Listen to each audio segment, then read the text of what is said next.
თავი მე-6.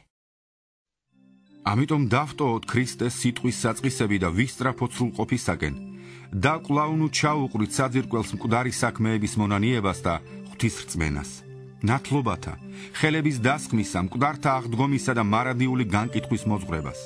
ამას გავაკეთებთ თუ ღმერთი ნებას მოგცემს, ვინაიდან შეუძლებელია რომ ერთხელ უკვე განათლებულნი, რომელთაც იგემეს ზეციური ნიჭი და ეზიარნენ სულიწმიდას, გემოუნახეს ღვთის კეთილ სიტყვას და საუკუნო ძალებს და მერე დაცემულნი კვლავ განახლდნენ მოსანანიებლად, რადგან ისინი კვლავ ჯვარს აცვამენ ღვთის ძეს და აგინებენ.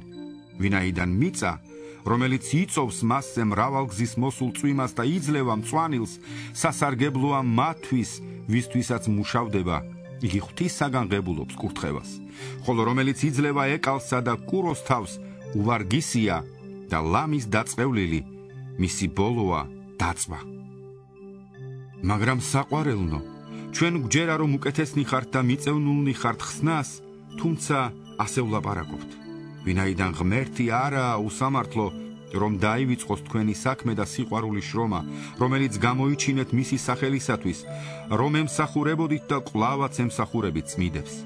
მაგრამ გსურს, რომ ყოველი თქვენგანი იმედის სისრულისათვის იჩენდეს იმავე ერთგულებას ბოლომდე, რათა არ გაზარმაცდეთ, არამედ მიბაძოთ მათ, ვინც რწმენით და სულგრძელობით იმკვიდრებენ აღთქმებს. ვინაიდან ღმერთი აძლევდა რა აღთქმას აბრაამს, რა კი არ შეეძლო ვინმე თავისზე დიდი დაეფიცა, საკუთარი თავი დაიფიცა. 9. ჭეშმარიტად კურთხევით გაკურთხებ შენ და გამრავლებით გაგამრავლებ შენ.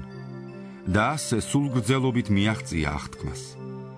ადამიანები იფიცებენ უმაღლეს და ფიცია მათი ყოველგვარი დავის დასასრულის დამამტკიცებელი. ამიტომ, როცა ღმერთს სურდა უპირატესად ეჩვენებინა აღთქმის მემკვიდრეთათვის თავისი ნების უცვალებლობა ფიცს მიმართა.